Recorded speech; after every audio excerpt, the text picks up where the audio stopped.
कहानी में आ चुका है सबसे बड़ा ट्विस्ट। जी हाँ, ये रिश्ता क्या कहलाता है कहानी में सबसे बड़ा ट्विस्ट आ चुका है। रूही ने आखिरकार अपनी आंखें खोल ही दी है। जी हाँ, क्या रूही होश में आ गई है? जी हाँ, ये तो सबसे बड़ा सवाल है, क्योंकि जिस तरह से रूही ने अपनी आंखें खोली है, जिसके बाद पूरे परिवार में खुशियों का माहौल छा गया है। पूरे परिवार वाले खुशी से झूम उठे हैं, क्योंकि फिलहाल अगर देखा जाए तो पूरे पोदार परिवार वाले नीचे बीएसपी के साथ, जी हाँ, अभिरा के बीएसपी के साथ खेलने में बिजी है। तो वही रोहित, मनीष गोयनका, सुवर्णा, सुरेखा, ये सारे हैं रूही के पास। और उसी दौरान जब रूही आंखें खोलती है तो बहुत ज़्यादा खुश हो जाते हैं। मनीष गोयनका तुरंत से अपने परनातिन के पास बैठकर उससे बात करने लगते हैं, पर वो इस बात से अनजान होते हैं कि रूही ने बस आंखें खोली है, पर वो किसी तरह से कोई रिएक्ट नहीं कर रही है। जी हाँ, रूही ने आंखें तो खोली थी, पर रूही किसी तरह से कोई भी बात नहीं कर रही होती है। और देखते ही देखते उसी दौरान जब मनीष गोयनका सवाल करने लगती है कि ये हम लोगों से बात क्यों नहीं कर रही है, हमें ऐसी क्यों देख रही है, जिसके बाद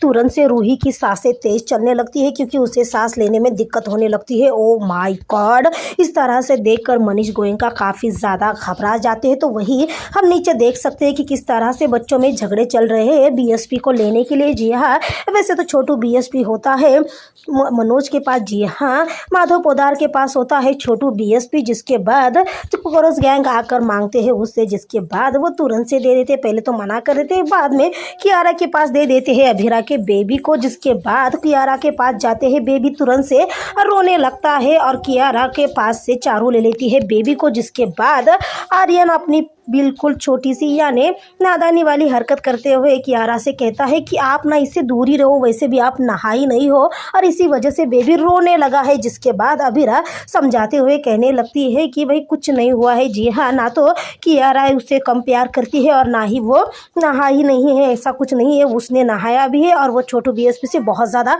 प्यार भी करती है। पर हल्का सा वो भी कियारा को चिढ़ाते हुए कहती है सच में तुम नहाई हो ना, जिसके बाद कियारा और भी ज़्यादा नाराज़ हो जाती है। पर भाई सब यहाँ पर बच्चों के साथ खेल रहे होते हैं। तो वही रोहित, मनीष गोयनका, सुवर्णा, सुरेखा रूही को लेकर काफ़ी ज़्यादा परेशान हो जाते हैं और रोहित तुरंत से डॉक्टर को फ़ोन कर देता है। तो वही अरमान अभिरा का इस तरह से, मतलब अभिरा तो फिलहाल बहुत ज़्यादा खुश है अपने छोटू बीएसपी के साथ। जी हाँ, जिसे अभिरा अपना छोटू बीएसपी समझ रही है, हाँ हाँ, वो यकीनन रूही का बेबी है, पर फिलहाल अभिरा के लिए और पूरे परिवार वालों के लिए तो वही अभिरा का बीएसपी है। पर अरमान इस सच को जानता है, क्योंकि उसने अपना बेबी खोया है। जी हाँ, जिस बेबी के लिए उसने इतनी उम्मीद रख ली थी, जिस बेबी के लिए उसने इतने सारे ढेर सारे सपने सजाए थे, उसी बेबी को मरा हुआ उसने अपने हाथ में पाया है। उसे लेकर अब वो रोया है और सबसे बड़ी दुविधा है ये है कि वो अपना ये दर्द किसी को बता भी नहीं पा रहा। जी हाँ, अरमान अपना ये दर्द किसी से बयां भी नहीं कर पा रहा। और उसी दौरान सुरेखा दौड़ी दौड़ी आती है ये बताने के लिए रूही को होश आ गया है, जिसके बाद सबके होश उड़ जाते हैं, यानी सबके चेहरे पर खुशियाँ छलकती है। पर आगे सुरेखा बताती है कि रूही को होश तो आ गया है, पर उसे सांस लेने में बहुत ज़्यादा दिक्कत हो रही है। तो वही मनीष गोयनका रूही को बार बार कंट्रोल करने की कोशिश कर रहे होते हैं, डॉक्टर को बुलाओ, डॉक्टर क्यों नहीं आ रहे, ऐसे बोल रहे होते हैं। तो वही रूही के होश में आने की खबर आते ही अरमान अभिरा तुरंत से बेबी को लेकर आ जाते हैं रूही के कमरे में, जहाँ पर अभिरा तुरंत से आ बैठती है रूही के पास। जी हाँ, अभिरा तुरंत से रूही के पास आकर उससे कहती है कि तुम्हें लड़ना है, तुम्हें स्ट्रांगली अपने साथ लड़ना है, अपने साथ जो भी हो रहा है उसके साथ लड़ना है, प्लीज़ तुम कर सकती हो। पर रूही का ध्यान अभिरा पर नहीं, अभिरा के बेबी पर था। जी हाँ, रूही के नजरें पूरी तरह से अभिरा के बेबी पर होती है। रूही की सांसें गहरी चल रही होती है, उसे सांस लेने में दिक्कत हो रही होती है। परिवार वाले सारे इकट्ठा तो आना चाहते थे कमरे में, पर भाई इतने लोग एक तरह से कैसे जाएंगे कमरे में, इसलिए माधव पोदार उसे रोक देते हैं। जी हाँ, परिवार वालों को रोक देते हैं। डॉक्टर आकर अब चेक करती है डॉक्टर को, जी हाँ, रूही को चेक करती है डॉक्टर, जिसके बाद डॉक्टर को देखते ही पूरे परिवार वाले एक ही साथ कहने लगते हैं प्लीज़ आप चेक कीजिए, इसे क्या हो गया, प्लीज़ इसे चेक कीजिए क्या हो गया। डॉक्टर सबको बाहर जाने के लिए कहती है और जिसके बाद हम लोग देखते हैं कि किस तरह से डॉक्टर सबको सुनाती है गुड न्यूज़ की भाई रूही की तबीयत में इम्प्रूवमेंट हो रहा है। जी हाँ, डॉक्टर सबको गुड न्यूज़ देते हुए कहती है कि कॉन्ग्रेचुलेशन, हम लोगों ने एक्सपेक्ट नहीं किया था कि रूही इतने जल्दी रिकवर होने लगेगी। लगेगी रूही की तबीयत में काफ़ी ज़्यादा सुधार आने लगा है और शायद हो सकता है कि वो बहुत ही जल्दी होश में भी आ जाएगी, जिसे सुनने के बाद अरमान के चेहरे का रंग और भी ज़्यादा उड़ जाता है, क्योंकि वो जानता है होश में आते ही रूही सबसे पहले बच्चे के बारे में पूछेगी जो कि अभीरा के पास है।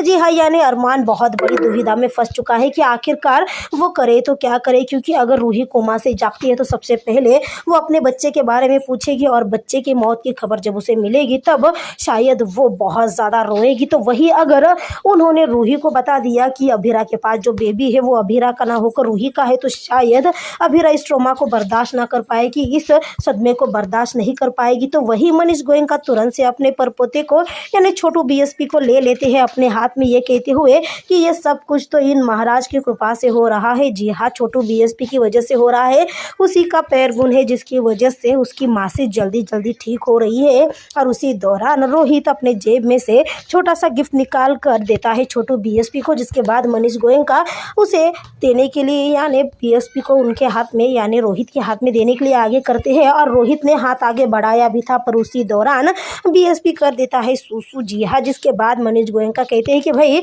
अपने परनानू को तो तुमने आशीर्वाद दे ही दिया। जी हाँ, जिसके बाद मनीष गोयनका दे देते हैं बच्चे को अरमान के हाथ में, तो रोहित के हाथ धरे के धरे रह जाते हैं। जी हाँ, रोहित ने अपने बेबी को हाथ में लेने के लिए आगे हाथ तो बढ़ाए थे, पर भाई क्योंकि मनीष गोयनका ने कहा था ले लो चलो तुम अपने पापा के पास जाओ, जिसके बाद रोहित तुरंत से हाथ आगे कर देता है। पर भाई मनीष गोयनका ने तो वो अरमान के हाथों में सौंपा था और अरमान ने जब रोहित को इस तरह से देखा तो उसे और भी ज़्यादा रोना आ गया, उसे और भी ज़्यादा तकलीफ होने लगी। जी हाँ, तो वही दादी सा अभीरा से कहती है कि तुम जाकर इसके कपड़े चेंज कर लो, जिसके बाद तुम लोग भी आराम कर लेना, क्योंकि ये शैतान तो अब तुम्हें सोने देगा नहीं। पर अरमान की नज़रें सिर्फ रोहित पर होती है, क्योंकि रोहित का दर्द अरमान अच्छे से समझ रहा था, क्योंकि रोहित का बेबी उसके सामने है, पर बावजूद इसके वो अपने बेबी को ना तो हक से ले सकता है ना उससे दुलार कर सकता है। जी हाँ, इतनी बड़ी दुविधा में है रोहित। तो वही भाई ये देखिए यहाँ पर क्या हो रहा है, क्रिश तो अपनी ही दुनिया में मस्त है। जी हाँ, जैसे कि हम लोग को पता है कि मिस्टर क्रिश किसी को तो डेट कर रहे हैं, पर वो कौन है, वो तो किसी अजनबी की तरह है। तभी तो देखिए ना किस तरह से कोरस गैंग के बाकी मेंबर आकर जैसे कि चारू, कियारा, आर्यन आकर क्रिश से छीन लेते हैं फ़ोन, जिसके बाद फिर फ़ोन छीन कर चला जाता है आर्यन के पास और तुरंत से क्रिश को कहने लगता है, यानी आर्यन पूछने लगता है कि सच सच बताओ आपका चक्कर चल रहा है। जिसके बाद क्रिश आर्यन को ही धमकाता है, ये कहते हुए तो मैं भी बता दूंगा कि तू भी किसी के लिए एक्स्ट्रा नोट्स बना रहा है। जी हाँ, और क्रिश तुरंत से कियारा के हाथों में फ़ोन दे देता है क्रिश का, ये कहते हुए कि भाई आप हमेशा मुझे डबल क्रॉस कर ही देते हो। जिसके बाद फ़ोन चला जाता है कियारा के पास, पर भाई कियारा के पास से भी क्रिश अपना फ़ोन ले लेता है, ये कहते हुए कि तुम लोग अपने छोटे से दिमाग में इतनी बड़ी बड़ी बातें लाना बंद कर दो, क्योंकि ऐसा कुछ भी नहीं है, मैं तो बस अपने दोस्त के साथ बात कर रहा था। और क्रिश उनके हाथ से फ़ोन छीन कर चला जाता है। तो वही अरमान आ जाता है रूही के कमरे में, ये कहते हुए कि मुझे तुमसे कुछ बात करनी है, मुझे नहीं पता तुम मुझे सुन पा रही हो या नहीं, पर मुझे इतना ज़रूर पता है कि तुम अपने बच्चे को ज़रूर महसूस कर पाओगी, और इसीलिए बता रहा हूँ कि भले ही हमारे शुरुआत में हमारा रिश्ता काफ़ी कंफ्यूजिंग भरा रहा है, और अगर तुम्हें ऐसा लगता होगा कि मैंने उन्हीं सारी बातों का बदला लेने के लिए, तो प्लीज़ तुम ऐसे मत समझना, मैं ऐसा नहीं चाहता था। वो तो रोहित ने इतना इंसिस्ट किया इसलिए मैंने, पर आज जब मैंने खुद रोहित को लाइन में देखा, बीएसपी को यानी उसके ही बच्चे को लाइन लेने के लिए लाइन में लगा हुआ देखा, तो मैं फिर से एक बार टूट गया, मुझसे बर्दाश्त नहीं हुआ। यानी एक तरह से बेहोश पड़ी रूही से अरमान अपने दिल का दर्द बांट रहा है और कह रहा है कि इसके साथ भी वैसा ही होगा जैसे मेरे साथ हुआ। मेरी जन्म देने वाली माँ कोई और थी और मुझे पालने वाली माँ कोई और थी, पर ट्रस्ट में रूही, मैं तुम्हें वादा दिलाता हूँ कि मैं इस बेबी को मैं और अभीरा अपने आप से भी ज़्यादा प्यार देंगे। जी हाँ, बहुत ज़्यादा, दुनिया की सारी खुशियाँ उसे देंगे। और अरमान इसी तरह से रूही से बात करने लगता है, पर उसी दौरान जब अरमान कहता है कि ये बच्चा तुम्हारा है रोहित, ये बच्चा तुम्हारा है, और उसी दौरान ज़ोर से अरमान को आवाज़ आती है क्या, और एक पल के लिए अरमान को झटका लग जाता है कि कहीं किसी ने सच तो नहीं सुन लिया। और जब अरमान मुड़ता है तब उसे पता चलता है कि भाई सुवर्णा जी है जिन्होंने बात नहीं सुनी है, वो तो फ़ोन पर बात कर रही थी, ये कहते हुए कि आप लॉन्ग रॉन्ग टर्न ले रही है, आपको उस तरफ से नहीं इस तरफ से आना था। और बात करते हुए सुवर्णा जी वहाँ से चली जाती है। जी हाँ, जिसके बाद अरमान काफ़ी ज़्यादा परेशान हो जाता है। तो मिस्टर क्रिस जो कि प्यार में दीवाने हो चुके हैं, वो दोबारा से बाहर आकर पेड़ के पीछे छुपकर उस लड़की से बात करने लगते हैं, ये कहते हुए कि रूही भाभी की तबीयत में रिकवर होने लगा है और बेबी के आने से सब ज़्यादा खुश है। जिसके बाद रोहित और क्रिश ये भी कहता है कि शायद आज भगवान बहुत ज़्यादा मेहरबान है। जिसके बाद आगे से क्रिश को रिप्लाई आता है कि एक काम कर लो, अपने लिए कुछ और मांग लो। जिसके बाद क्रिश मतलब भगवान से मांगता है कि जिस लड़की से वो बात कर रहा है वो उससे मिल जाए। जिसके बाद वो लड़की सामने से रिप्लाई करती है कि भाई इतना मतलब मुश्किल भी नहीं है, पर हो जाएगा, पर उसके लिए तुम्हें वेट करना पड़ेगा। जिसके बाद यानी क्रिश पूरी तरह से उस लड़की से बात करने में बिजी होता है और उसी दौरान संजय बंसल वहाँ से आ जाते हैं और यही देख लेती है चारू। जी हाँ, वैसे तो चारू को देखकर संजय बंसल उससे कुछ बात करना चाहते हैं, पर चारू तुरंत से मुंह फेर लेती है। पर उसी दौरान उसे याद आता है कि अगर क्रिश को पापा ने पकड़ लिया तो इसलिए वो जोर से अपने पापा को आवाज़ लगा कहती कि मैंने आपको कहा है ना कि मुझे आपसे बात नहीं करनी, तो बात नहीं करनी, आप प्लीज़ यहाँ से जाओ। चारू ने बस ये इसलिए कहा था ताकि मनीष गोइंग यानी संजय बंसल की आवाज़ और संजय बंसल उस तरफ आ रहे हैं ये क्रिश को पता चल जाए और क्रिश वहाँ से चला जाए। जी हाँ, यानी अपने भाई को बचाने के लिए चारू ने चली है चाल। Oh my God, how sweet sister. जिसके बाद क्रिश को पता चल जाता है कि उसके पापा उसी तरफ आ रहे हैं और क्रिश तुरंत से अपना फ़ोन रखकर एकदम नॉर्मल बिहेव करने लगता है। जी हाँ, वैसे क्रिश जिससे प्यार कर रहा है वो लड़की आखिरकार है कौन, ये तो हम लोगों को आगे चलकर पता ही चलने वाला है। पर तब तक ये भाई सबसे बड़ा सस्पेंस है, कहीं ऐसा ना हो जाए कि क्रिश जिस लड़की से प्यार कर रहा है वो कोई और ही निकले। जी हाँ, और सबसे बड़ी बात यहाँ पर देखिए, अभीरा को महसूस हो रहा है उससे बच्चे का दर्द। जी हाँ, अभीरा को अपने बीएसपी का दर्द महसूस हो रहा है। तभी तो देखिए ना, अभीरा सोई हुई थी और उसे सपना आता है कि कोई बच्चा रो रहा है, जोर जोर से रो रहा है और उसके रोने की आवाज़ सुनकर अभीरा की ममता पूरी तरह से दहल जाती है। जिसके बाद वो तुरंत से जाकर बेबी को देखती है तो बेबी तो शांति से सोया था। अभीरा उस आवाज़ की तरफ बढ़ती है और जानती है कि एक पालने में दूसरा बेबी रो रहा है, पर उसकी आवाज़ से अभीरा का पूरा दिल मतलब डरने लगता है, उसका दिल खुद दुखी होने लगता है। अभीरा उस बच्चे की तरफ बड़ी ही होती है कि फाट से दरवाज़ा लग जाता है। जी हाँ, दरवाज़ा ज़ोर से लग जाता है। जिसके बाद अभीरा रोने लगती है, प्लीज़ दरवाज़ा खोलो, मुझे मेरे बच्चे से बात करनी है, प्लीज़ दरवाज़ा खोलो, ऐसे क्यों कर रहे हो, मुझे मेरे बच्चे से बात करनी है। पर अभीरा ये नींद में बड़बड़ा रही थी और अरमान उसके पास था। अरमान अभीरा को जगाने की कोशिश करता है, अभीरा से बात करने की कोशिश करता है। जिसके बाद अभीरा जाग जाती है और वो काफ़ी ज़्यादा घबराई हुई नज़र आती है। वो तुरंत से उठकर अपने बेबी को देखती है तो उसका बेबी तो उसके पास ही होता है। वो अरमान से बयां करती है अपने दिल का हाल, ये बताते हुए कि मुझे बहुत बुरा सपना आया, मैंने देखा कि कोई बच्चा हमारा बेबी रो रहा है। जिसके बाद अरमान कहता है कि मैंने अक्सर सुना है कि जब लड़कियां नई नई माँ बनती है तो उन्हें इस तरह के सपने आते हैं। जिसके बाद अभीरा कहती है कि नहीं अरमान, मुझे इस तरह का सपना नहीं आया, मुझे बहुत अलग सपना आया है, बीएसपी के बारे में नहीं था, कोई बच्चा और बच्चा रो रहा था जिसके रोने की आवाज़ यानी मेरा बीएसपी तो मेरे पास था, पर वो बच्चा इतना ज़्यादा रो रहा था कि उसकी रोने की आवाज़ मुझे अपने से लग रही थी, मानो ऐसा लग रहा था कि मेरा अपना बच्चा हो, मेरा अपना बच्चा रो रहा हो। और अभीरा का ये सपना सुनने के बाद अरमान को एहसास होता है कि भले ही बीएसपी दुनिया से चला गया है पर वो अभीरा से आज भी कनेक्टेड है, अभी भी कनेक्टेड है। तभी तो देखिए ना, अभीरा को इस तरह से बीएसपी के सपने आ रही है। जी हाँ, अभीरा ये सब कुछ बता रही होती है पर अरमान किसी तरह से, अरमान को बात समझ में तो आती है पर अरमान किसी तरह से कोई भी रिएक्ट नहीं करता, वो बस चुपचाप हो जाता है, वो कोई जवाब नहीं देता। तो वही अभीरा भी बात करते हुए रोने लगती है, ये कहते हुए कि अब क्या करेंगे। जी हाँ, इस तरह से सपना आने का मतलब क्या हुआ। और उसी दौरान वो अपने बेबी को गोद में उठाकर बात करने लगती है अरमान से पूछने लगती है कि तुम्हें कैसा लग रहा है पापा बनकर। भाई ये तो यही हो गया कि अरमान के ज़ख्मों पर नमक छिड़का जा रहा है, क्योंकि जिस बच्चे को उसने अपने गोद में लेकर वो फूट फूट कर रोया है उसका पिता होने का सवाल पूछ रही है अभीरा। जी हाँ, अरमान के पास कोई जवाब नहीं है।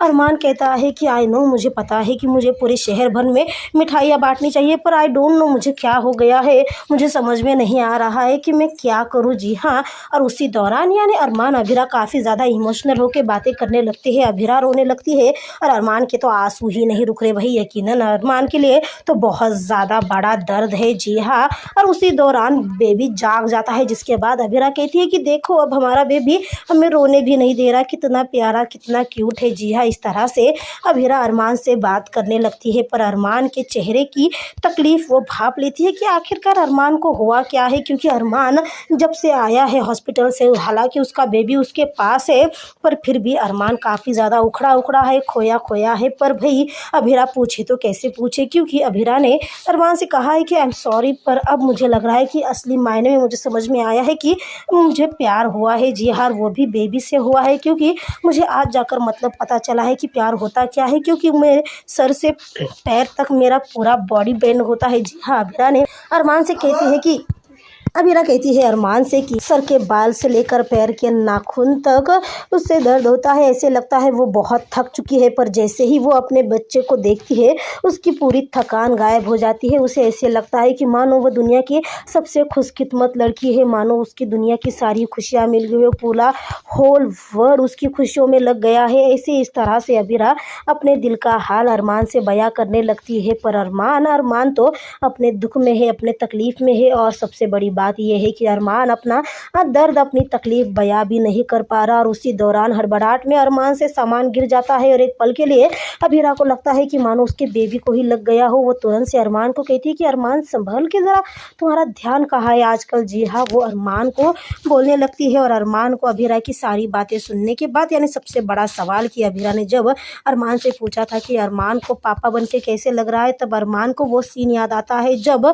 उसे पता चला था कि बीएसपी नहीं रहा है, वो दुनिया में आने से पहले ही गुजर चुका है। और अरमान खुद को रोने से नहीं रोक पाता। जी हाँ, किस तरह से उसने अपने हाथों में बीएसपी को लेकर रोया है, ये सारी बातें अरमान को याद आ जाती है और अरमान खुद को रोक नहीं पाता और अरमान वहाँ से चला जाता है। जी हाँ, अरमान वहाँ से बिना कुछ बोले चला जाता है, जिसके बाद हम लोग देख पाते हैं कि किस तरह से विद्या काजल और चाची सा बना रही है बच्चे के लिए। कोई काजल बना रहा है, कोई लड्डू बना रहा है, ताकि बच्चे की अच्छी हेल्थ हो। और उसी दौरान वहाँ पर दादी सा आती है और वो पूछने लगती है कि विद्या ने अभीरा के लिए कुछ बनाया, क्योंकि अभीरा भी तो काफ़ी ज़्यादा कमज़ोर हो चुकी है, उसका मेजर ब्लड लॉस हो चुका है, तो विद्या को उसके लिए भी तो कुछ बनाना चाहिए। पर विद्या का चेहरा देखते ही दादी सा समझ जाती है कि विद्या ने उसके लिए कुछ भी नहीं बनाया। जिसके बाद विद्या कहती है, दादी सा विद्या पर गुस्सा हुआ कहती है कि तुम्हारा अहंकार इतना बड़ा है कि तुम दोनों बच्चों को माफ़ नहीं कर पा रही हो। जिसके बाद विद्या कहती है कि मेरा अहंकार नहीं बड़ा है, पर दादी सा उल्टा विद्या पर चिढ़ते हुए कहती है कि अरमान अभीरा से नाराज़ होने के लिए तुम्हारे पास कोई भी वजह ना होते हुए भी तुम उनसे नाराज़ कैसे हो सकती हो। और तुम इस तरह से जिस बच्चे पर तुम अपना हक जता रही हो, वो बच्चा उन दोनों का है, तो तुम जब तक उनको माफ़ नहीं कर पाओगी तब तक तुम्हारा उस बच्चे पर किसी तरह का कोई भी हक नहीं है। और दादी सा दे देती है ऑर्डर। जी हाँ, दादी सा ऑर्डर दे देती है ये कहते हुए कि जब तक विद्या दोनों बच्चों से बात नहीं करती तब तक विद्या को भी दादी सा के हक नहीं मिलेगी, तब तक विद्या भी उस बच्चे की दादी है, इस तरह का कोई भी हक विद्या को नहीं मिलेगा। और कह देती है काजल से कि काजल और चाची सा से ऑर्डर देकर कहती है कि जो बच्चों के लिए और अभीरा के लिए जो भी तैयार करना है वो तुम दोनों खुद तैयार करो। और ध्यान रहे कि विद्या का हाथ नहीं लगना चाहिए किसी भी चीज़ के लिए, क्योंकि जब तक वो अरमान अभीरा को माफ़ नहीं कर देती तब तक उसका बच्चे पर किसी तरह का कोई हक नहीं है, और ना ही वो उस बच्चे की दादी है। और ये सुनने के बाद कहीं ना कहीं मनीषा को बुरा लगता है और विद्या को भी बुरा लगता है, पर करे भी तो क्या। तो वही अभीरा को देखिए ज़रा, अभीरा को बच्चे को कपड़े से बांधना ही नहीं आ पा रहा। उसके बाद अभीरा बीएसपी से यानी अपने बेबी से बात करते हुए कहने लगती है कि मैंने तो क्लास में पूरी तरह से टीच किया था, पर पता नहीं मैं कैसे भूल गई, अब क्या करना।